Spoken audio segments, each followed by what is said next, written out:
Olá, muito boa tarde. Hoje é dia de Portugal, de Camões e das comunidades portuguesas, mas é também o dia do Anjo da Guarda de Portugal. Por isso, fazemos desta vez um intervalo na análise litúrgica que habitualmente nos ocupa à sexta-feira, para, neste feriado, falar então da nossa identidade como povo, como nação. Para isso está entre nós José Ribeiro e Castro, ex-presidente do CDS, advogado, também jornalista, ele que sempre tem lutado pela dignificação dos símbolos e valores que caracterizam os portugueses. Muito boa tarde, muito obrigado por estar no programa Eclésia. Dia de Portugal, podemos dizer que é sempre bom lembrar quem somos. Boa tarde, Henrique Matos, muito obrigado pelo convite para o programa Eclésia, com muito gosto que aqui estou. Sim, a celebração do nosso país, dos seus valores, é fundamental. Eu creio, aliás, que nós temos 2 dias de Portugal, não é? É isso que tenho defendido a partir do movimento 1º de dezembro. Há um dia de Portugal por natureza das coisas, que é o 1º de dezembro, que é o dia em que comemoramos o valor da nossa independência nacional, e o dia de Portugal do 10 de junho, que é Portugal no sentido da Portugalidade. Portanto, é um valor mais vasto, mais de registro cultural, não tem a ver propriamente apenas com o país que nós somos, mas com a língua, com Camões, portanto, com a alma portuguesa, e, portanto, é um feriado eminentemente internacional. É um feriado que é muito celebrado com as comunidades portuguesas em todo o mundo, e hoje mesmo o Presidente da República está em Paris, assinalando esse valor, e eu próprio estarei pela primeira vez em Olivença, a celebrar em Olivença o Dia de Portugal das Comunidades Portuguesas e de Camões, numa iniciativa da sua Câmara Municipal, do seu Ayuntamento. Esta Portugalidade de que falava, de alguma forma podemos dizer que ela tende a desaparecer ou a esmorecer. Fomos perdendo as nossas colónias, não é? O Império Português, fomos ficando reduzidos a este território que hoje define o nosso país. Vivemos numa época marcada pela globalização, em que tudo sai muito esbatido. Como é que está a saúde da nossa identidade perante todos estes desafios? Eu creio que é ao contrário, não é? Eu creio que a Portugalidade, como a devemos celebrar, e também a lusofonia, que é uma outra variante, mas o 10 de junho não é um dia da lusofonia, é um dia da Portugalidade, e, portanto, que junta as comunidades portuguesas, também em Angola, também em Moçambique, também na Guiné, em São Tomé e Príncipe, em Timor. Esses países hoje independentes têm os seus próprios dias nacionais. Mas a Portugalidade, e nomeadamente a nossa língua, tem tudo a ver com a globalização. E são uma ferramenta essencial da globalização e são um grande ativo estratégico do nosso país. Nós fizemos a primeira globalização com os descobrimentos e isso deixou o seu rastro na nossa história e no mundo. A nossa língua é a terceira língua europeia universal. É a terceira ou a quarta língua mais falada no mundo, segundo as últimas contabilidades, enfim, para alguns a quinta. Enfim, o Instituto de Camões declara já como a quarta língua mais falada no mundo. E, portanto, é uma língua da globalização. E é um grande ativo estratégico do nosso país que nós devemos proteger, valorizar e afirmar como uma língua dos continentes a que ela pertence. A minha luta neste quadro foi sempre o português língua da Europa. O português não é uma língua dos portugueses na Europa, é uma língua da Europa para comunicar com o resto do mundo. Como é uma língua das Américas, como é uma língua da África, aliás, uma das línguas oficiais da União Africana, como é uma língua do Oriente. No fundo, é uma língua do mundo. E este, portanto, é um grande capital que nós temos que reconhecer, afirmar e valorizar. E é muito importante que as comunidades portuguesas, por todo o mundo, celebrem a sua alegria e o possam fazer na mesma data. As comunidades portuguesas, este termo que define aqueles que partiram um dia e que formaram verdadeiras comunidades, a diáspora, como se nossa diz. diáspora, grandemente alimentada por um grande fluxo migratório nos anos 50, 60 e agora um novo, não é? Este mais recente. com características diferentes. De alguma forma, as nossas comunidades portuguesas no estrangeiro poderão estar também a mudar com esta nova chegada de cidadãos que deixam o seu país por outras razões, mas também com características diferentes. Serão hoje portugueses com menos ligação ao seu país? Poderemos, daqui a 20, 30 anos, já não ter uma vivência tão acérrima nas nossas comunidades portuguesas deste dia 10 de junho, por exemplo? Bom, há um pouco de tudo. Há a primeira geração, há a segunda geração, há a terceira geração. É natural que isso se esbata, mas depois volta. Olha, eu estou também envolvido no movimento de restituição da nacionalidade portuguesa aos descendentes de sefarditas portugueses, que a perderam, enfim, desde o século XV, século XVI, e que a recuperam. E é muito comovente, muito tocante, não só a memória judaica que transporta, mas também a memória dos judeus portugueses que transportam nesses processos. É um processo muito, muito tocante. Portanto, nós é que temos que cultivar, digamos, essas comunidades e a relação com as comunidades como um ativo do país. Olha, para a internacionalização da economia, a relação com essas comunidades é fundamental. Vai também mudando com a integração dessas comunidades e dos seus indivíduos na vida dessas sociedades, como políticos, como empresários, como professores, como pessoas do mundo da cultura, dos respectivos países, e, portanto, que são interfaces importantes. Isso é sempre um ativo muito importante. A comunidade italiana é muito importante, e não só pela máfia, na relação com a Itália. A comunidade irlandesa, norte-americana, é um alicerce precioso para o crescimento económico da Irlanda na Europa e para a sua vitalidade e força. Portanto, nós temos que cultivar isso. Isso está na nossa natureza e na nossa geografia. Eu tenho duas alegorias que eu já agora gostava de dizer. O que é que nós somos, no fundo, não é? Historicamente? Nós somos o povo mais mestiço da Europa. E somos o povo mais mestiço na Europa porquê? Porque somos o fruto de cruzamentos de alguns que cá viviam, de outros que nos chegaram por mar, fenícios, cartagineses, os mouros, e outros que atravessaram a Europa e aqui pararam. Pararam aqui porquê? Não é porque gostavam da paisagem, é porque não sabiam atravessar o mar. No dia em que aprendemos a atravessar o mar, atravessámos o mar. E é isso que nós fizemos. Portanto, continuámos esse movimento e fomos levar esta cultura mestiça que fomos construindo a outras partes do mundo. E a nossa língua é uma língua internacional por uma frase feliz de Virgílio Ferreira que diz: da minha língua vê-se o mar. E foi, de facto, através do mar que a nossa língua chegou a todos os cantos do mundo. Essa capacidade de atravessar o mar, de cruzar o oceano, esse empreendedorismo dos portugueses, parece que se perdeu. Há dias um estudo da OCDE revelava que os portugueses são o povo mais triste, pelo menos dos membros da OCDE.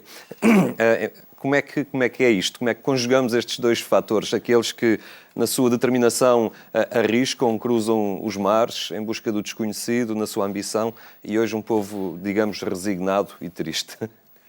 Bom, há uma diferença entre os que partem e os que ficam, não é? Os que ficam têm a tendência para se acomodarem. Eu não conheço esse estudo e não o vou interpretar, mas isso não é novo. E também não é novo comparando as comunidades portuguesas do além-mar, digamos assim, do ultramar, e as comunidades portuguesas europeias. As comunidades portuguesas europeias eram muito trabalhadores por conta de outrem, predominantemente. Só nas outras gerações é que se lançaram, sobretudo, noutras aventuras profissionais.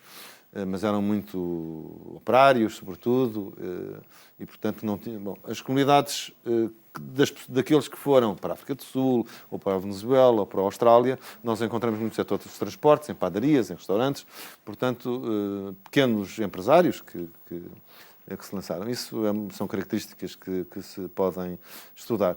Mas isso, enfim... As pessoas que partem por razões económicas partem por muitas dificuldades, com uma grande ambição de vencer, partem para terras de oportunidade, para encarar o desafio, não têm nenhuma razão para se acomodarem, pelo contrário, e aqueles que têm sucesso são grandes exemplos. Mas isso também provoca enxertos em Portugal. Eu recordo o que aconteceu com os retornados, que foi uma vinda maciça. Isso foi muito bom para Portugal, para a metrópole, como então se dizia, porque, enfim, apesar das dificuldades e da desgraça de muitas daquelas vidas, são pessoas que trouxeram uma energia, uma visão da vida completamente diferente, que fez bem à sociedade portuguesa como um todo. E o povo português tem mantido sempre esta característica de saber acolher, não é? Sim. E de estabelecer um bom relacionamento, até nas nossas missões militares. Sim, isso é uma capacidade que nós temos, que eu julgo que resulta também da nossa mestiçagem. Nós temos uma capacidade de relacionamento bastante versátil e de igual para igual, portanto, mantendo a nossa personalidade, mas de igual para igual. Isso caracteriza muito as nossas relações com outros povos do mundo. Temos uma capacidade para nos integrarmos e para integrar. Portanto, somos um povo de osmose e de relacionamento, e isso é um ativo, é uma característica. Não é? Agora, enfim, de facto, era bom que nós tivéssemos um pouco mais da alegria que têm os espanhóis, e da exuberância e do entusiasmo, coletivamente, e não fôssemos tão cinzentos e às vezes sombrios como somos. Digamos, uma vivência mais festiva, mais confiante, com mais autoestima. É uma grande necessidade, sobretudo, desde que a partir do finais do século XIX, talvez antes, passámos a cultivar um certo pessimismo, um gosto decadente de dizermos mal de nós próprios e das nossas capacidades, o que é um enorme erro. Tem havido também, ao longo dos tempos, uma certa dificuldade em lidar com os símbolos nacionais. Parece que é o futebol que facilita ou que gera uma reconciliação com os símbolos nacionais, as bandeiras. A dada altura, quase que eram demasiado conotados com o antigamente, com o Estado Novo, depois não se cantava o hino. Em que é que ficamos? Quer dizer, entendo eu, parece-me salutar, não é, para a matriz identitária de alguém, a simbólica, os símbolos, não é? Sim, fundamental. Aquilo que nos une a todos, sejamos de esquerda ou de direita, religiosos ou não religiosos, católicos ou de outra religião, novos ou velhos, enfim, de qualquer profissão, é que somos portugueses. Portanto, o que nos identifica são os símbolos que representam essa comunidade nacional. E é fundamental que os celebremos. A importância dos feriados é essa mesma. Dos feriados modernos. Os feriados do Estado moderno, os feriados tradicionalmente são religiosos. Os feriados começam por dias religiosos que ligam toda a comunidade e se impõem nessas celebrações de tal forma que o Estado os tem que respeitar. O Estado moderno criou os feriados um pouco também com valores religiosos, à volta de valores que unem toda a comunidade. O mais alto de todos eles, obviamente, é a própria nação, o próprio país, a sua independência, como é o caso do 1º de dezembro e do 10 de junho. E é muito importante que o cultivemos. Que seja à volta do futebol, não faz mal. O futebol é como eram os torneios medievais. Não é? Portanto, é também uma forma de celebrar enfim, a Portugalidade atrás da nossa seleção, que, aliás, começa também hoje uma competição em que todos desejamos o maior sucesso e que traga pela primeira vez um título internacional. Neste caso, o título europeu. Foi, aliás, muito interessante que, quando foi o Euro 2004, houve uma epidemia de bandeiras por todo o lado. Motivada por um brasileiro. Por um brasileiro. E pelo atual Presidente da República, por também. Na televisão que lançou isso e pegou. E isso vê-se depois noutras Copas, ou noutras taças em menor grau, vê-se que isso acontece. Isso, eu creio que isso é positivo. E houve imagens de grande beleza. Recordo que foi a ida da seleção do centro de estágio onde estava para o estádio onde disputou a final e perdeu, que foi a maré de portuguesismo que aí estava. Do ponto de vista político, há uma grande confusão entre patriotismo e nacionalismo, portanto, há aí uma certa constipação dos conceitos e creio que o patriotismo é fundamental.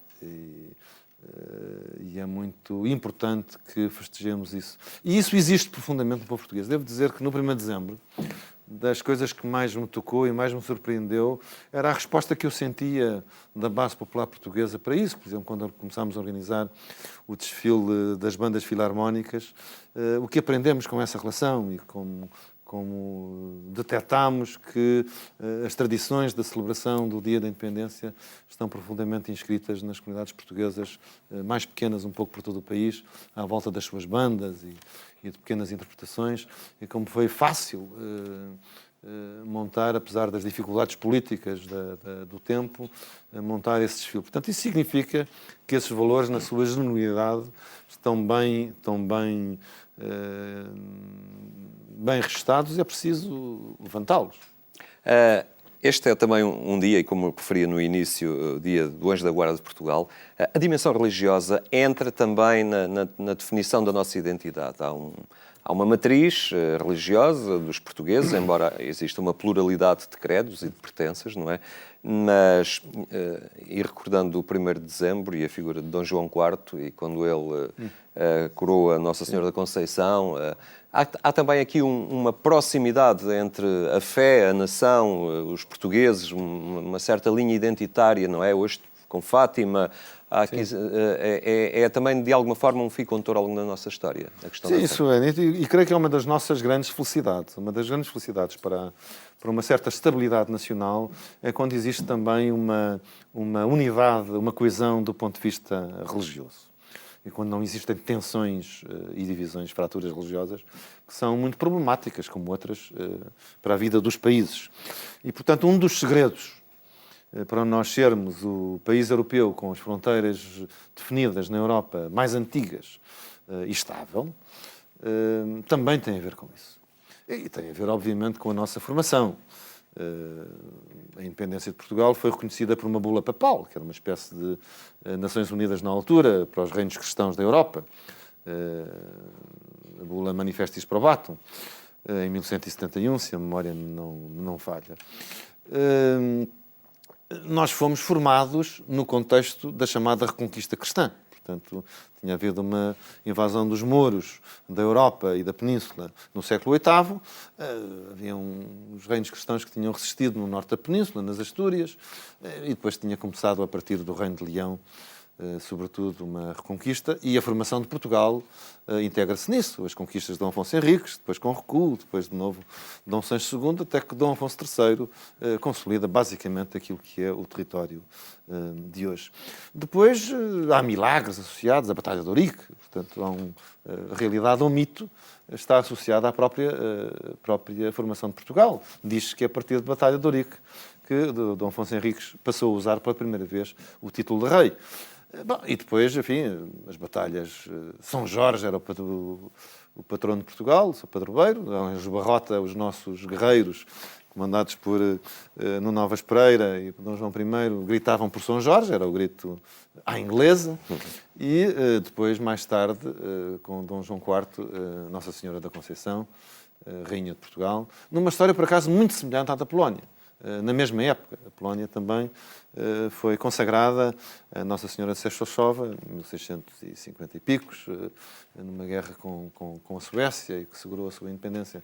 São histórias semelhantes. Mas, portanto, essa relação com o cristianismo, bom, e depois, enfim, também a expansão ultramarina é misturada com deveres de missionação, sempre numa relação, às vezes, tensa, entre a fé e o império, entre a espada e a cruz, enfim, com episódios de muito grande atrito, como no Brasil, e, portanto, com os jesuítas a combaterem que fossem maltratados os índios, e, portanto, foi sempre uma história que pertence à nossa história. Esta recente, agora, reposição dos feriados entende que acaba por reforçar esta linha identitária e ser um contributo também para que os portugueses se encontrem com a sua própria identidade? Sim, eu creio que isso é fundamental. Creio que este foi um dossiê muito maltratado no passado. Devo dizer, aliás, que a estatística dos feriados tem uma mentira. Não percebo porquê, porque, enfim, as pessoas hoje dizem, olhando para a lei, Portugal tem 13 feriados obrigatórios.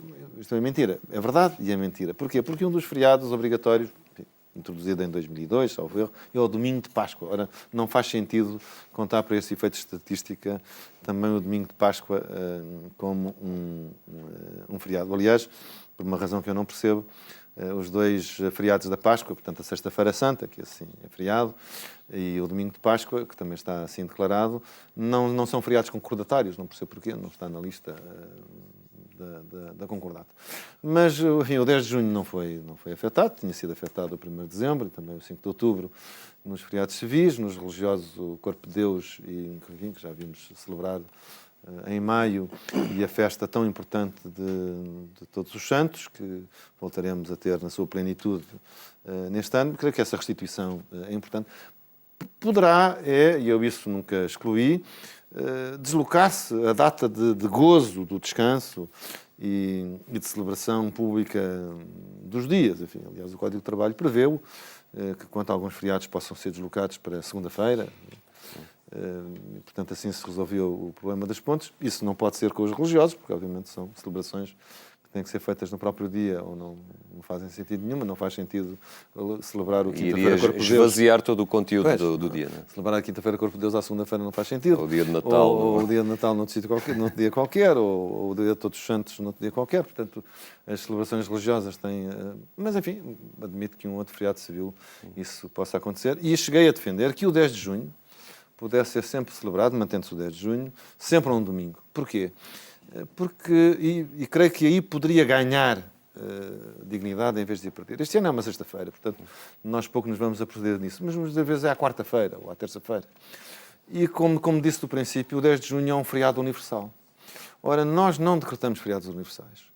E, portanto, as nossas comunidades imigrantes em Sydney, ou Macau, ou em Hong Kong, ou na Califórnia, ou em New Jersey, não podem fazê-lo nesse dia, ou fazem um jantar, enfim, ou fazem um barbecue no sábado. Arranjam sempre maneiras de estar em sintonia com a sua Agora, pátria. Agora, se nós deslocássemos sempre a sua celebração, está bem, os atos oficiais seriam 10 de junho, mas a celebração do Dia da Portugalidade, do abraço com as comunidades sempre ao fim de semana mais próximo, em 2 dias, como tem sido a tradição ultimamente, um dia e a sua véspera, não é? Portanto, o sábado e o domingo, isso tornaria o dia da Portugalidade como um dia, de facto, vivido ao mesmo tempo, à mesma hora. Uma celebração mais em uníssono.